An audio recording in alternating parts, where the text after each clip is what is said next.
Hello, Russell. Hello, folks who listen to Russell.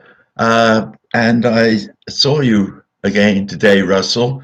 And I put up a piece some years ago when you were just beginning to, but regretfully, unlike myself, when I go live, I do not use a script and I talk off the top of my head. I do believe I've always been a man of God. I was brought up that way. I was heavily educated and brainwashed. People used to call me a little angel, and I was a choir boy. And when you're a little 3 or 4 year old little boy, and all the old ladies cry because you're singing "Oh, for the wings of a dove" or something like that, and they come along, pat you on the head, and say, "Oh, what a dear little chap you are! Oh, you are a little angel. You are a little angel." Well, I got used to the idea that I might be a little angel. And I tried very hard to be a little angel, never did any harm that I could possibly think of. And occasionally I was a bit mischievous, and occasionally I did make serious mistakes. About the age of 12, I pretty much, I was pretty much a small uh, performer in a small town, Wimborne in Dorset. And anybody on the street would say, "Hi, Johnny, how you doing?" And I say, "Oh, I'm just doing just fine, thank you, everybody." Always off the top of my head, because the idea of writing something down and then reading it was not a part of my world. And regretfully, I think you've fallen into that trap, and therefore you're always trying to legitimize a position that perhaps it's not really your natural state, because after all, now you are a public, widely appreciated young person, and you've traveled, and you're a very talented man.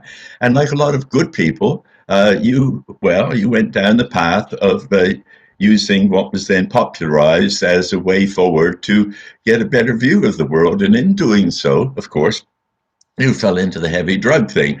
Well, I'll tell you the truth about that.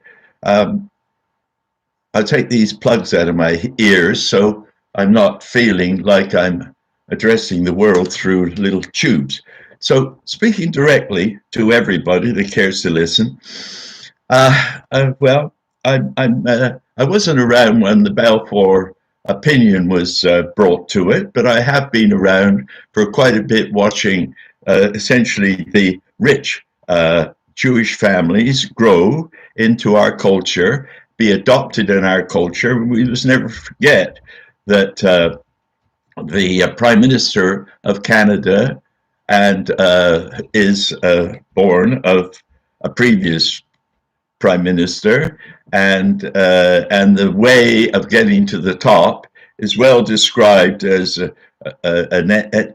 what should we say, an ambition that just about everybody who is egotistical enough to think that they can actually rule anybody else makes to actually, it's kind of good to have plugs in your ears, because then you can hear yourself uh, without having to listen to yourself in the manner of speaking. So, in other words, I'm getting it.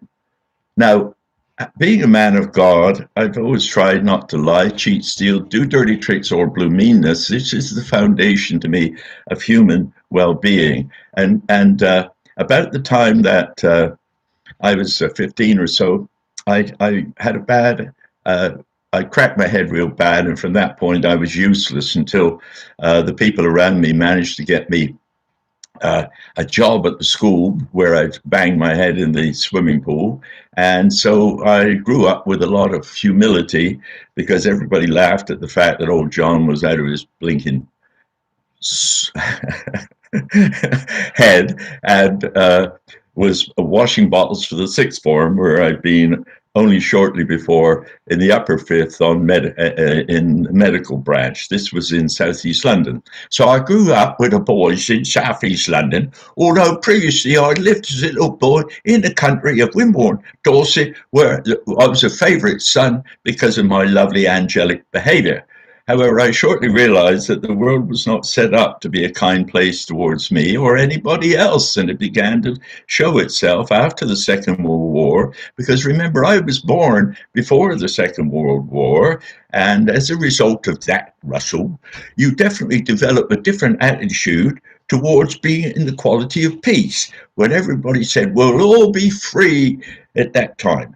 Well, so I was always mixed up between the violence of war, banging and slamming, and dad not being at home, dad being off fixing up the Spitfires to make them go faster, and in a world which was very, very mixed up in many ways.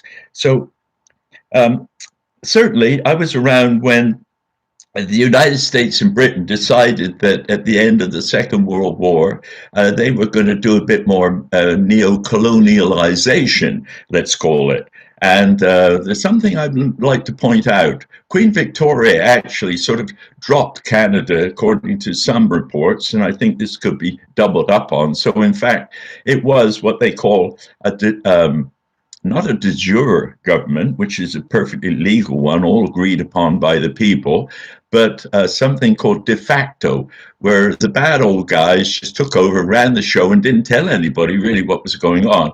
So it was all done to their own advantage, their own greed, and they never really stopped manipulating. Now, if colonization had really been carried on by a de jure government where it was properly, manfully controlled by good people, then we would not be in the problems we are today. But regretfully, greed has always been a part of ambitious people's way of behavior. So if you get to the top, you win. And if you are a minimalist, like I finally became and am still a minimalist, I don't need very much in my life. In fact, the less I have in my life, the less I have to actually run around to make sure it's all mine. It's really, that's what it comes down to. And that's why it's very often, if you try to bring forward a good idea, one or two things could be, everyone will jump up and say, well, that's not, you can't do that because this, that, the other. And then they'll run off and try and get a big part of it for themselves. So I turned to becoming a philosopher when I dropped out. And actually, I didn't really drop out. I was kicked out, Russell. I was kicked out of Britain because I was working at a low level wireman mechanic and later on developing what they call probationary operator with the British Broadcasting Corporation in the in Broadcasting House in London. Now, I was always an outspoken little boy because the idea of lying about something was totally alien to me. I just couldn't do it. If I did do it, and I did occasionally, I would feel horrible for a long time, and usually I'd end up cracking my toe or doing something by way of instant karma because that's the way my karma came to me. And that because, in fact, I was actually born to and was serving the divine will. Now, people want to talk about that. Well, I'd be happy to go into it, but a lot of people don't hear a word like God too often. And I think that's perfectly legitimate because I think the relationship with God is not something to parade or nothing to brag about, but it is something to live with and something where you try to consider that there is a divine will, there is a creator, there is a sense of the all-knowing that some of us can touch occasionally. So at an early age, and probably what I should do is wipe my nose now, and what have I got handy to do that? Well, anyway, so I use my back of my wrist because that's all I had at my disposal. See, I'm a simple man. I probably have handkerchiefs somewhere. Anyway, but the issue of speaking off the top of your head, or more importantly, what comes into you is a kind of channeling. Now, I think there have been times, Russell, when you do get into that, but once you start reading what has been prepared for you, then you might as well, go home to bed and have a good sleep, or better yet, turn to probably the one useful, sacred herb, and that has always been cannabis, in my view. I didn't turn on because being a good boy, I would not do anything like drugs, until how old was I? Well, certainly after I came to Canada. And one of the reasons I turned on was because the hippies arrived. I was already over 30 when the hippies showed up. And they seemed to be exhibiting all those qualities which I thought were wonderful. Well, first of all, there was a new relationship between boys and girls. It was not grab it and run and, dare I say, do it and run. It was an appreciation that they were both children. And by being both children, they also began to recognize that they were children of a power which went way beyond their families and now was capable of being enjoyed um, in the community where nobody talked about it, but that's what they were looking at. They were looking at nature, they were looking at kindness, they were looking at freedom, they were looking at joy, and they were enjoying it.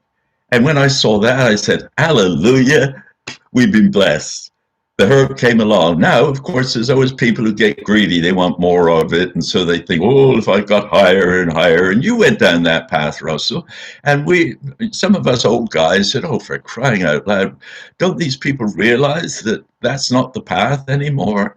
Uh, uh, when I talk about that, I've supported uh, people who've been on the heavy drug. One at least, a great artist, and he and I became friends, and I learned to understand how easy it was to get trapped.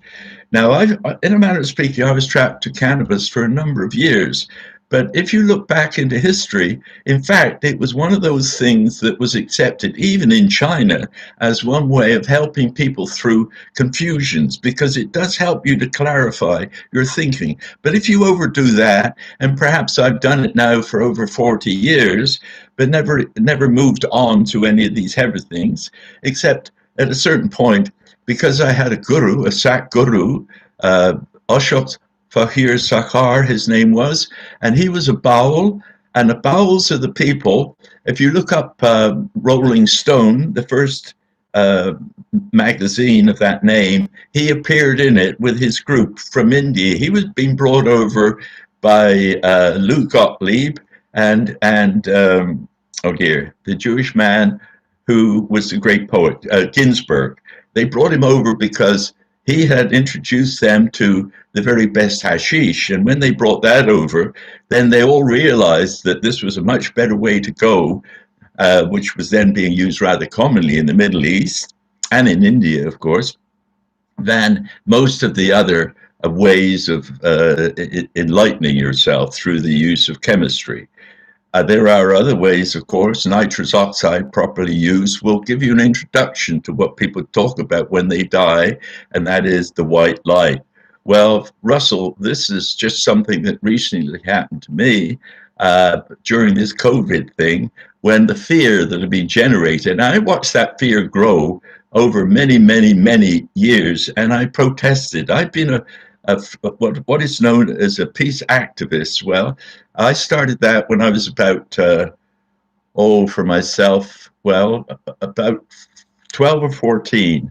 I suddenly was just as impassioned, emotionally impassioned, when I saw the United States and Britain taking the opportunity at this end of the Second World War to bring about the chaos that then followed. Now, as you probably know, the British fought against Zionism and the way that things were going initially, and then, of course, they got kicked out. Now, I wanted to have a quick word about the role of the Rothschilds in this. Now, the Rothschilds, I believe, became a very, very fine family. And they were partly, but not completely, sold on the idea of a home for the Jews in. So they were Zionists at a certain level. We must make it, and you should make right away, a distinction between Zionism and Jewry at large. The Zionists were a subset of one of the tribal groups who were forced by the other tribal groups around them to stop a lot of the dirty tricks that they had a part of. And you can look that back up to the point when tribal villages were always potential to be invaded by people from the steppes, beyond the Urals, who were raiding gangsters. Where they could shoot people from horses, they could rape and plunder as much as they wanted. They were almost unstoppable. And then somewhere back in history, and all this I think is available for people who do a bit of digging, to see how that was resolved by them being brought to heel by all the other tribes in Western Europe, who said, that's enough of that BS, let's go get them. So they did. I forgot the name of that particular tribe, but they were Han. They were called Han, and they were a bad lot. Rape, plunder, and it became a bloodline. So it was perfectly normal for these people to rape and plunder and take what they wanted by being armed and dangerous and having really no concern. And no doubt about it, cannibals as well. So this really had a deep effect on the development of. Um, oh, I just got cut off, or no, it wasn't you. It was my listening device that just ran out of batteries or blew up. Oh no, there we go. No, I'm hearing a voice coming into my head through these little plugs, and I like to think I'm channeling. Now, I don't claim to know everything. In fact, I choose not to know anything because I'm constantly developing my understanding. But one thing I do talk off the top of my head. I don't read anything, and I'm only motivated today by the piece you did. Um, your connection is unstable. Please wait while we try connecting. Okay. Oh, I've done 60 minutes, which is a bit long. So I'd be happy to stop here. If I can see any response from anybody, which some systems allow you to get. Oh, here. Oh, no, there's a little. Oh, the green light is on. Oh, is it coming back? No. Anyway, it says end stream. So it may be that nobody's listening, or maybe what I'm saying is not appropriate. Anyway, Russell, if you're going to talk, please talk off your head.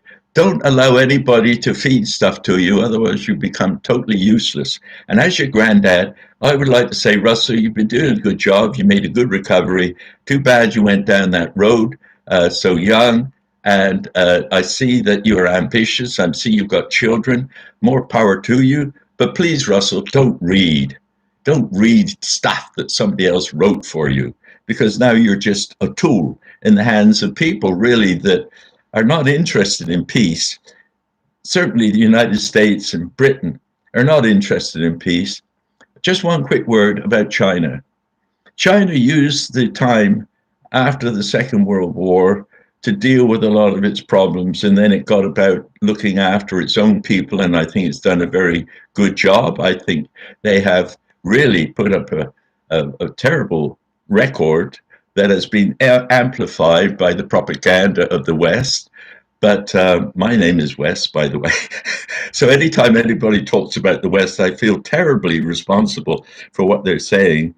And I don't like to carry that load. Ladies and gentlemen, it's time for world peace. It's time for harmony. It's time for us to get back to a love of God. However we call it, God is within us. God is praying for peace. And what we've been experiencing lately is Shiva. Shiva comes when the unconscious, all the people around the world are not happy. And Shiva arises. Now, people who talk about Jesus coming back, well, I believe that happened. I thought I met Jesus. Now you're saying, oh, John, you're really out of your tree here. Well, I've had so many experiences as a man of God that I would like to say I thought I did. And he could speak Russian, he could speak Farsi, he could speak English. I believe he could speak other languages as well. And I do believe that, in fact, he came, looked it over and said, it's beyond me, boys. I can't fix this. These people are too far gone. And it's going to take a bit of real work to bring about world peace. And it's going to take a major shift, at which point I actually believe that he was killed. And if you say, John, you're really talking where to your your experience here. Well, I could back that up with what I think I know. And if I'm wrong, I'm wrong. But what I do know is Ashok, my guru, Satguru, he was a Baul, and he said, well, if we can't do it with Krishna, which of course means Christ, because the story goes that, of course, Christ left Palestine and went to India, they say, and some people, and when he died, we went into Kali Yuga. Now, Kali Yuga is the worst of times. It got worse and worse and worse and worse and worse. And where we are today is just coming out of Kali Yuga. Because Shiva, what happens is Vishnu, who was the original creator of the planet, was woken. He was woken, and when he was woken, he said, well, what's going on? And at which point, when that question is asked, Shiva comes on the scene. And Shiva is both the destroyer and the renewer. And where we are now is we're moving from the chaos, which has finally been recognized on the world, all around the world. People say, we have hit the bottom. Well, once you hit the bottom, you're on your way back up. Russell, we are moving now into Sattva Yuga.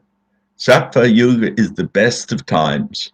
And over 4,000 years, is it? Or 1,500 years? The pundits will give you the facts. I'm just pointing where you can look. But, sir, this is as bad as it's ever going to get. I doubt very much. In fact, I know that there will be no use of the atomics. This is not going to happen. This is now under control. I don't think that Israel really ever had a practical bombing system. I think they generated that as so much the Zionists have generated. Misinformation is everywhere. Wrongful behavior is everywhere. Ridiculous behavior, cruelty. There is only really one rule for the human race, and that is consciously, not unconsciously, but consciously, to do no harm. Do not lie, cheat, or steal. And in a few months, we will begin to see world peace. No one's to blame. Everyone's to blame. God loves us all. God will forgive us all. But to proceed down the road of doing dirty tricks, blue meanness, colonization, lying, cheating, stealing, will not bring us to peace. It's on each of us individually to practice love, to practice harmony, and to practice joy. 22 minutes, 20 seconds is a bit long. Please forgive me. Please forgive me. I pray only this. Holy Father, Holy Mother, help us to do no harm. Show us the way back to the world of joy, to the world of peace. And there's nothing more than Shiva enjoys dancing, music. And with that, we will come as one great choir, one great orchestra, one great ballet of peace. Russia's on the right trail. Why? Because, yes, they came from a communist base, and as I believe,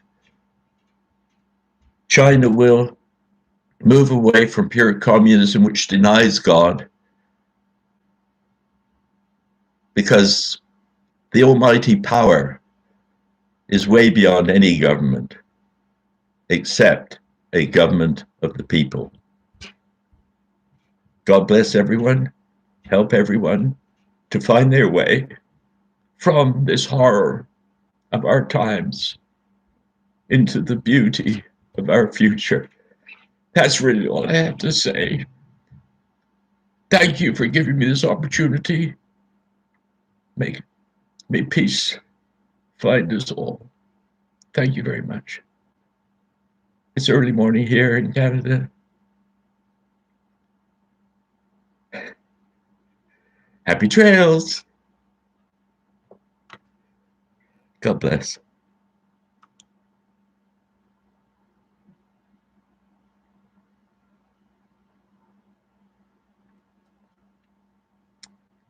It says, your stream will stop immediately and you will no longer be live. Thanks, everybody. I hope this is recorded somewhere. I hope. Or maybe it's not worth it. As you will. Peace.